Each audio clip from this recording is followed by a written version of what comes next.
એવું કહું છું કે ચૈત્ર મહિના પૂનમને દી બધાય આવજો.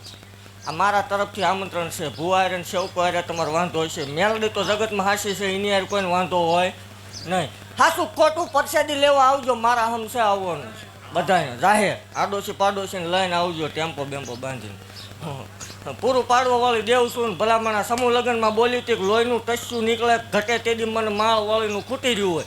અને આ વખતે ભાગતી જાઉં છું કે ભલામણા જગતની માલ પર કદાચ ગમે એટલી મેદની ભેગી થાય જો પાંદડું હલવા દઉં તો મને ગાંડીને ખોટું લાગી જાય. એ નવરંગો માંડવો લેવા આવું છું, એ હરખના હિલોળે આવું છું, એ મેલડી છું. એક દિવે ખાલી ઊભી રહી ગઈ હતી માતા શું ભલામણા. મારા સામે નો નમવા દેતી હોય જગત સામે નમવા દઉં એ વાતમાં માલ હે. ભલામણા એવું ભાગતી જાઉં છું કે મારા વાળાના એકદમ જો દુનિયામાં ડંકા ન વાગે ખોટું કવા વાળાની સામે મને માલ વાળાને ખોટ લાગી જાય. બળતરા કરાવીને જો ન મોકલી દઉં મને ગાંધીને ખોટ લાગી જાય.